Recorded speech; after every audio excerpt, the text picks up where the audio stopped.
Election ഡേയിൽ ഏറ്റവും കൂടുതൽ എഫക്റ്റ് ചെയ്തിട്ടുള്ളത് അദാനി സ്റ്റോക്സിലാണ്. 20% മേലെയാണ് നമ്മൾ ഓരോ സ്റ്റോക്ക് നോക്കിക്കഴിഞ്ഞാൽ ഫോളോ ചെയ്തിട്ടുള്ളത്. My dear friends,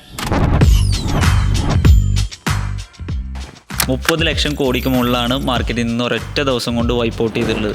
സോ ഈ സമയത്ത് ട്രേഡേഴ്സിൻ്റെ ഒരു കൺഫ്യൂഷനാണ് ഏത് സെക്ടർ ഫോക്കസ് ചെയ്യണം, എവിടെ ഇൻവെസ്റ്റ് ചെയ്യണം എന്നൊക്കെ. നമ്മൾ സെക്ടർ വൈസ് പറയുകയാണെന്നുണ്ടെങ്കിൽ FMCG ഒക്കെയാണ്, അതല്ലെങ്കിൽ IT സെക്ടർ കൺസിഡർ ചെയ്യാം, ഫാർമ സെക്ടറും കൺസിഡർ ചെയ്യാം. ഇപ്പോൾ സെക്ടർ വൈസ് അല്ലാതെ നമ്മൾ കൺസിഡർ ചെയ്യുമ്പോൾ ഒരു സ്റ്റോക്കിൽ ഇൻവെസ്റ്റ് ചെയ്യണമെന്നുണ്ടെങ്കിൽ ആ സ്റ്റോക്ക് ഫണ്ടമെൻ്റലി സ്ട്രോങ് ആയിരിക്കണം. അവർ മേക്ക് ചെയ്യുന്ന റവന്യൂ, അവരുടെ ബിസിനസ്, അവരുടെ ഇൻഡസ്ട്രി, ഇതുപോലെ നമ്മൾ ഇൻഡസ്ട്രി, എക്കണോമി, കമ്പനി എന്നുള്ള അനാലിസിസ് നടത്തിയിട്ട് മാത്രമേ ഇൻവെസ്റ്റ്മെൻറ്റ് നടത്താൻ പറ്റുള്ളൂ.